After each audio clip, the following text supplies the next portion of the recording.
Yes, welcome back to Power Systems 2 online series. Now we are in third unit. In previous class, so we observe the performance of long transmission lines. That is, we analyze the long transmission lines. So thereby we got the ABCD constants. So where A is equal to D is equal to cos H something and B, C, like that we got the values. Now today the main objective of this class is how to find the ABCD constants. How to find ABCD because those values are in the form of cosine H series. Okay, so cosine h, and moreover the value of z is complex and the value of y is also complex. Then how we find the values of cos h complex numbers and sin h complex numbers, all those things. Okay, so this is our task today. And now let us we see. Yeah, it keeps adding evaluation of ABCD constants of long transmission line. Yes, what is the heading?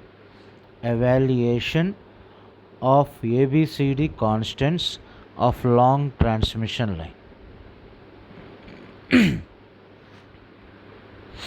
Yeah. Yes, there are many methods are there. Now first let me write what is ABCD. Yes, what is A? A is equal to cos H root of y z. Next, what is B? B is equal to zc sin h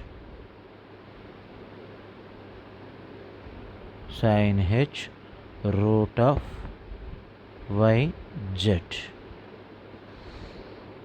and C is 1 by zc, 1 by zc sin h root of yz. And D is cos h root yz. So here we can easily find the product of yz in all cases, and we can also find the square root of this value. But the cosine cos h of this value and sin h of that value, so that is somewhat important. Now how we find that value? How we find that value? So let us we see that. Yeah, there are many methods are there. So here I will suggest two methods. So just to follow any one method in your examinations. Okay. Yeah, the first one is by means of the series method. So which is called convergent series.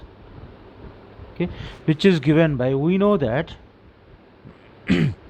cos hx is equal to 1 plus x square by 2 factorial plus x power 4 by 4 factorial plus so on. This is cos hx, and similarly sin hx is equal to x plus x cube by 3 factorial plus x power 5 by 5 factorial plus so on. Yeah, these are the formulas we know, that is the series of sin h and cos h. Now we take the same concept and we apply this to determine the values of ABCD. Then we can write this as Yes, what is A? Yes, A is equal to D. This is equal to cos H square root of yz. So here in the place of x we have square root of yz. So therefore we can write this as A is equal to D is equal cos H root yz. So this is equal to 1 plus 1 plus root yz whole square by 2 factorial plus root yz whole power 4 by 4 factorial plus root yz whole power 6 by 6 factorial plus so on. So let us we take 3 terms. Yes, then now we can simplify this. What is 2 factorial? 2 into 1. This is equal to 4 factorial 4 into 3 into 2 into 1. This is 4 3 is a 12, 12 2 is a 24. And what about 6 factorial? 5 into 4 factorial. That is 5 into 24. 5 into 6 into 4 factorial. That is, we will get 720. And in each case, this root and square get cancelled. So then you may get as A is equal to D is equal to 1 plus yz by 2 plus y square z square by 24 plus y cube z cube divided by 720 plus so on. Okay, then what about B? This is A is equal, D is equal like this. Then B is equal to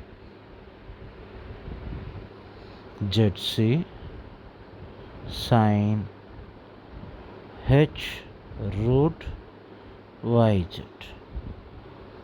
Then this will be, you can write this as ZC root yz 1 plus yz by 6 plus y square z square by 120 plus y cube z cube by 5040 plus so on.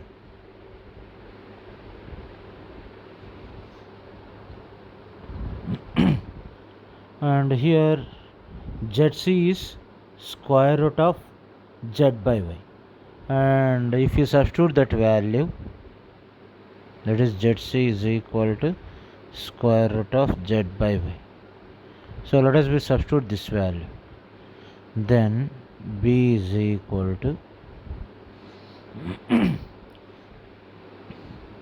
square root of z by y into square root of yz into 1 plus yz by 6 plus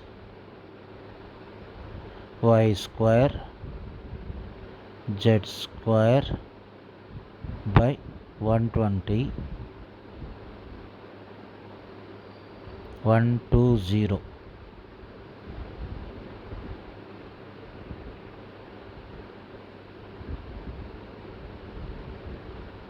120 plus y cube z cube by 5040 plus so on.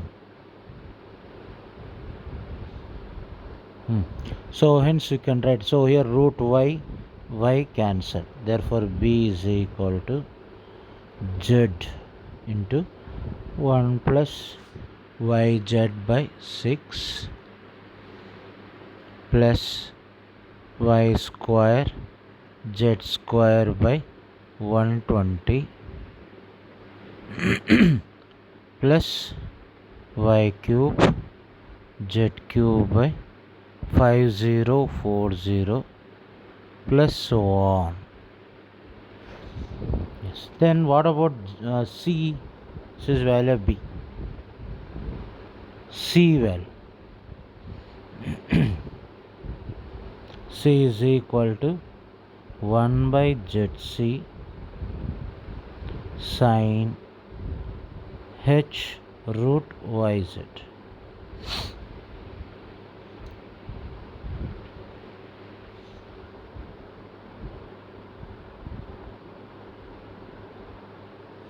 Yes, then you can write this value as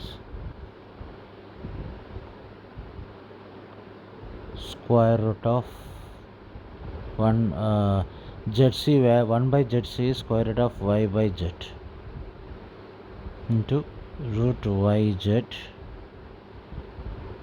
1 plus yz by 6 plus y square z. Yes, it is as previous 120 plus y cube z cube by 5040 plus so on. So here root z cancel. Then here it is y into the same thing.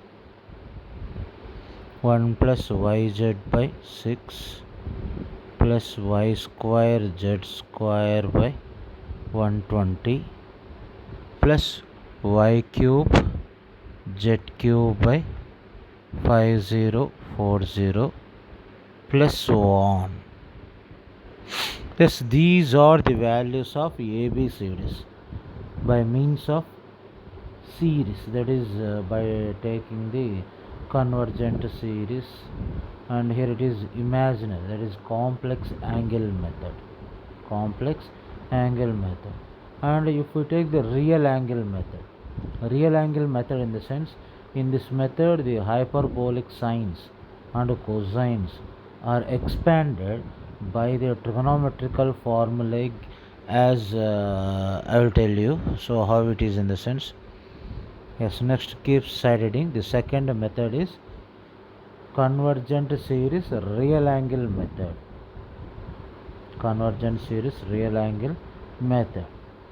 Yes, in this method we assume that square root of yz is one complex number. Let this complex number is alpha plus j into beta. Where both alpha and beta are real.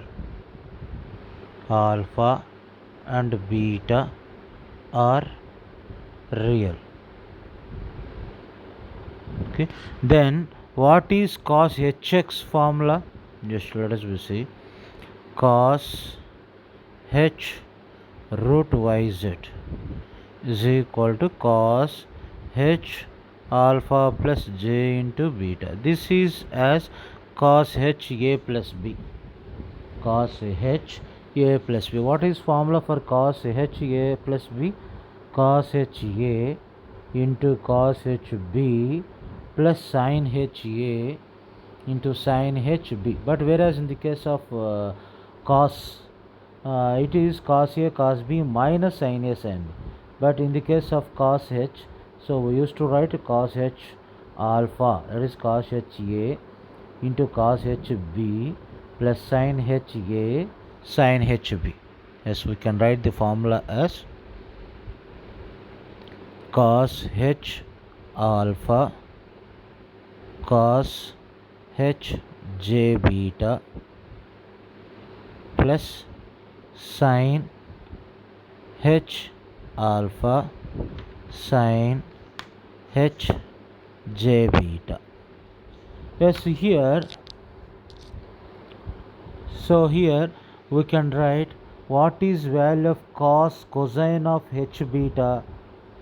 That is cos h j theta is equal to cos theta, and sin h j theta is equal to j sin theta. J sin theta. Okay, now let us substitute these formulas here. This cos h j theta is equal to cos theta, and sin h j theta is equal to j sin theta. Then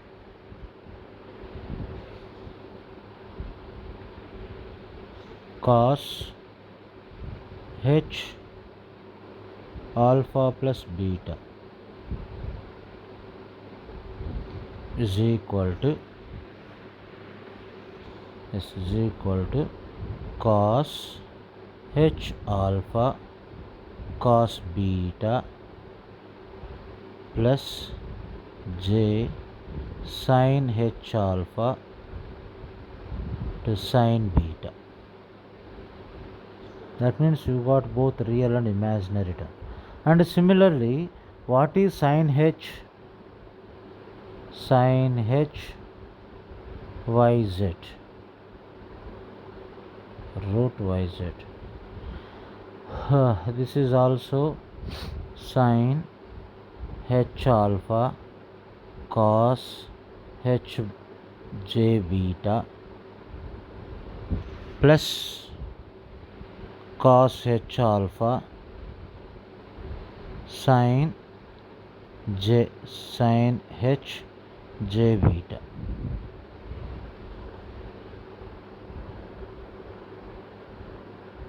Yes, okay. And now sin h alpha plus beta, that is square root of yz, is equal to sin h alpha cos beta plus j into cos h alpha sin beta. Okay. Now by using these formulas you can find the values of A, B, C, D constants of long transmission. But in my observation, as per my knowledge, the first method, so whatever the series expansion, that is easy, somewhat less numeric compared with the second method. Okay, so hence I will try to solve the problem by using the first technique. Okay, and now next, keep side heading surge impedance. Surge impedance.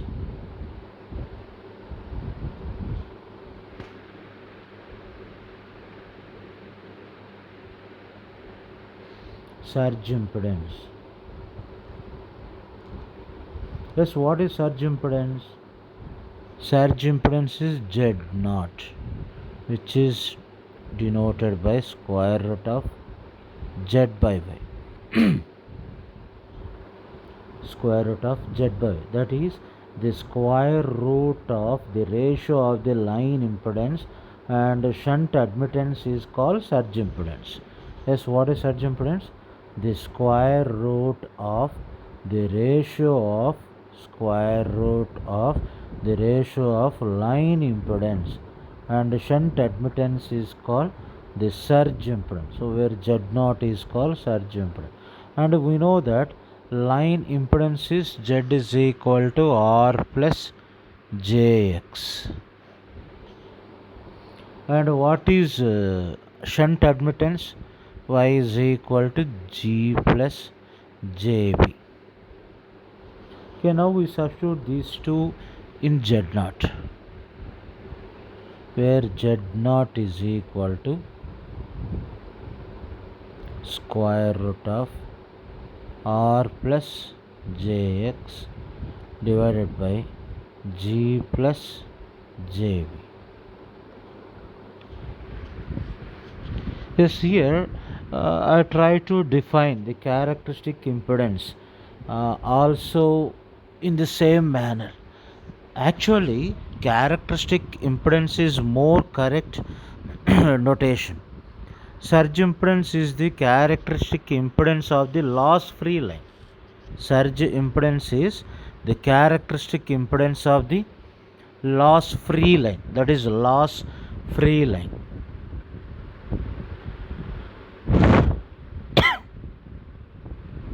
Yes, loss free line. So if suppose if I want the characteristic impedance, what is characteristic impedance? The surge impedance of loss free line. Yes, therefore you can write characteristic impedance ZC is equal to Z naught at loss free. Yes, loss free in the sense where we have the loss, wherever resistance is there, there we have the loss. Wherever conductance is there, there we have the loss. If suppose there is no resistance, there is no conductance, so then we don't have any loss. So hence here, let us write like this. Suppose there is no loss, loss free line.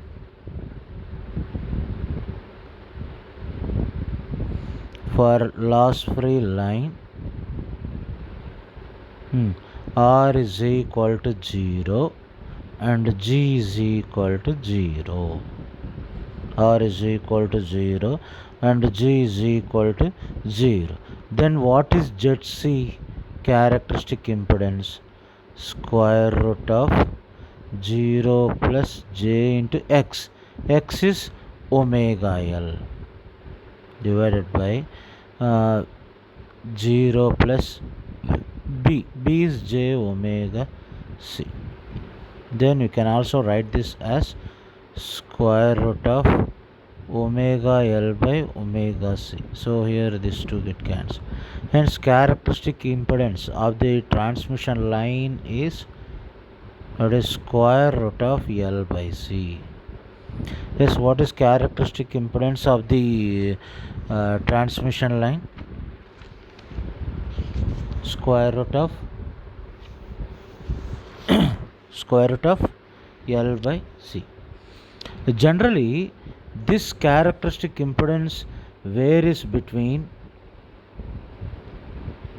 ZC varies between 400 ohms to 600 ohms.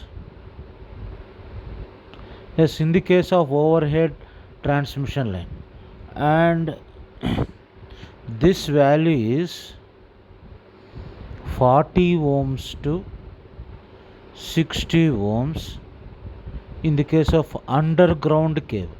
So this is in the case of overhead transmission line, and this is in the case of underground cables. Underground cables.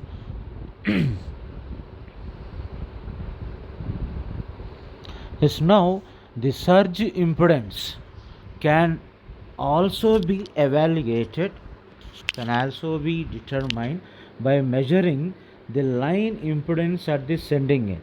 So when we do this one, from the sending end, when we find the surge impedance, in the sense, the first one is when the line at receiving end is open circuited, and second case is when the line at receiving end is short circuited. That means, yes, we can find the surge impedance in two cases from the sending end. Yes, when, in the sense, the first case is when receiving end is open circuit. Receiving end is open circuit. That means the value of IR is equal to 0. IR is equal to 0. IR is equal to 0 in the sense Vs is equal to A into VR, and Is is equal to C into VR. Now we know that what is ZOC? This is Vs by Is. Open circuit characteristic impedance. This is equal to A into VR by C into VR. So hence this value is VR cancel A by C. That is, we can find the value of surge impedance when the load receiving end is open circuited. Then we have the equation of ZOC is equal to A by C. And similarly, short circuit in the sense VR is equal to 0.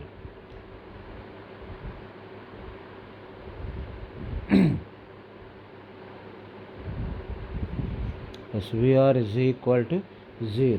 Yes, when VR is equal to 0, then what about Vs? Yes, Vs is equal to B into IR plus B into IR, and Is is equal to D into IR. Therefore, ZSC is equal to Vs by Is. This is B by D.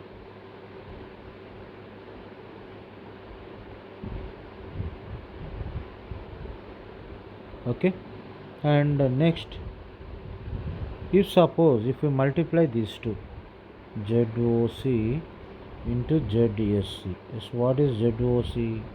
A by C into B by D. And we know that A is equal to D. That is, D is also A. So hence we can cancel these two. Then what is remaining thing? B by C.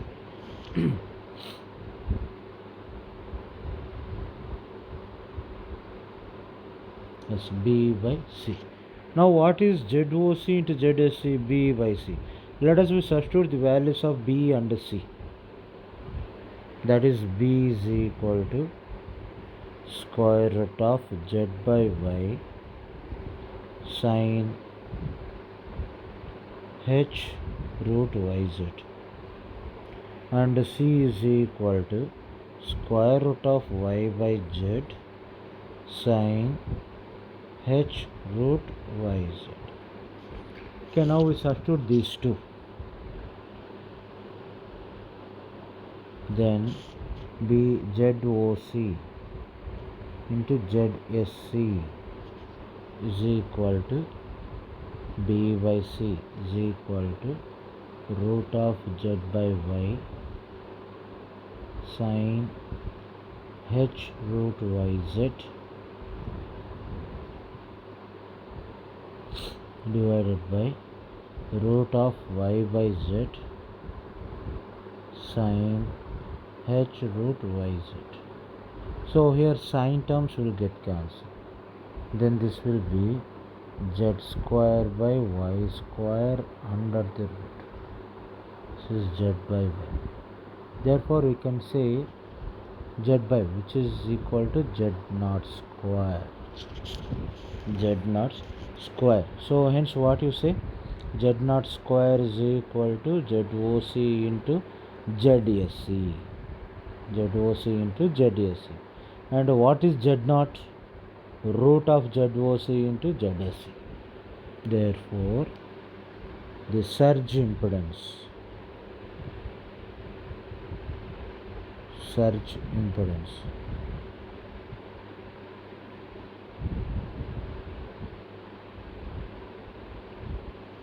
friends, Z naught is equal to square root of ZOC into ZSC. Square root of ZOC into ZSC. Yes. Next, let us see one more concept. Still time is there. Let's see one more concept, which is called surge impedance loading.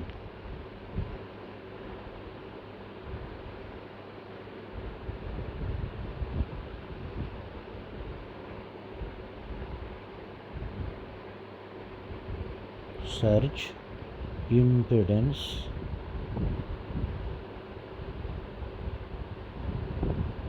loading.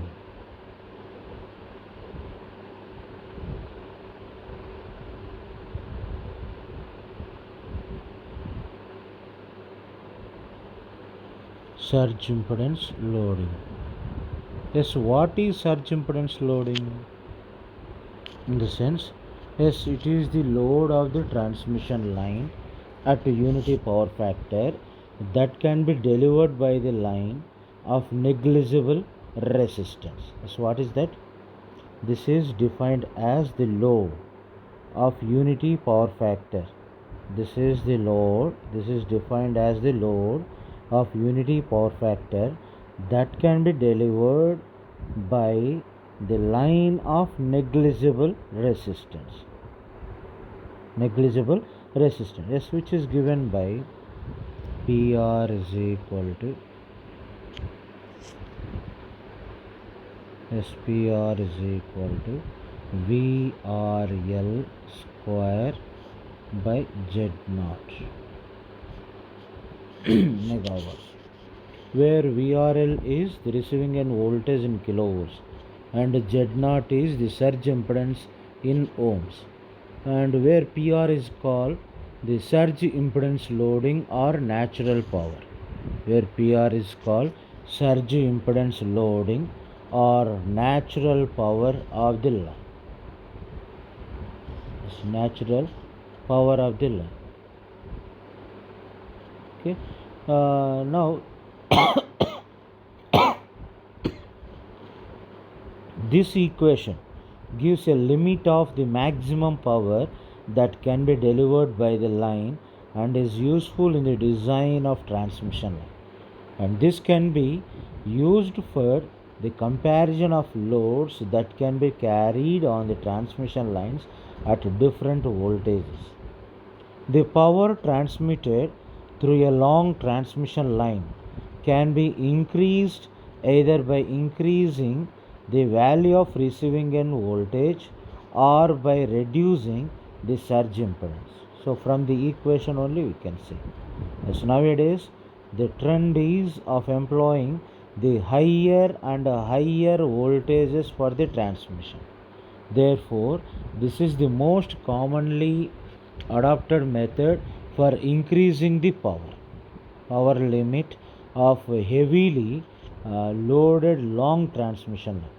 But there is a limit beyond which it is neither economical nor practicable to increase the value of receiving end line voltage, since the spacing between the conductors, which depends upon the line voltage employed, cannot be reduced much. So the value of surge impedance Z0 cannot be vary as much. So however, some artificial that is such as series capacitors and or shunt capacitors can be used to reduce the value of the surge impedance, because we know that the surge impedance Z0 is equal to square root of L by C, square root of L by C, and propagation constant, as we know, that is J beta, gamma is equal to J omega into square root of LC.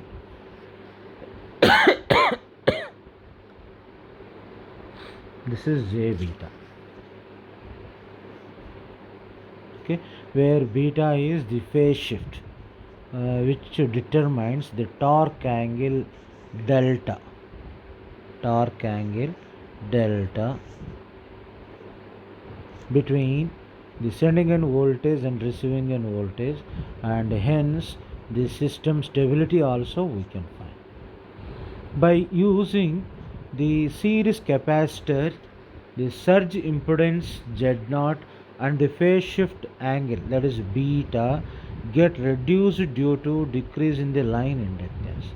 This improves the system stability limit also, but it causes the difficulties under short circuit condition of the system, as no satisfactory protection of capacitors has yet been devised. These capacitors are also helpful in reducing the line drops and so voltage variations. Okay, by use of shunt capacitors, though the surge impedance is reduced, but phase shift beta is increased due to increase in capacitor values. Hence, stability conditions becomes very worst conditions, especially when synchronous missions are used as low. So this method is not used in any case of long transmission lines, especially where stability limits are present. Okay. I don't know what you understand from the surge impedance loading.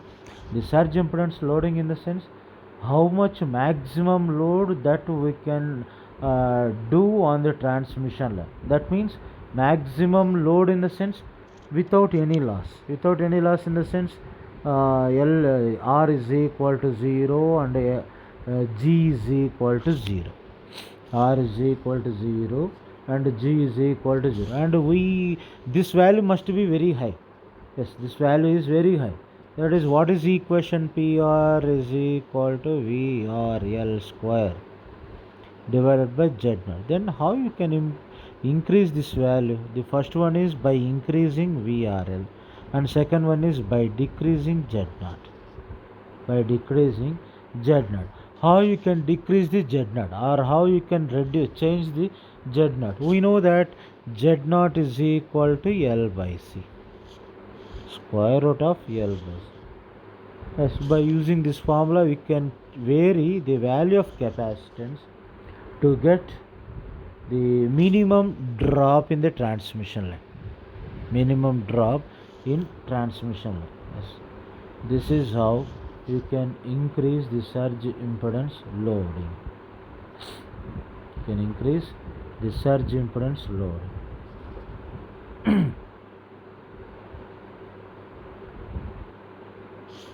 Yes, now, yeah, still time is there, I think so. Yes, let us we solve the problem.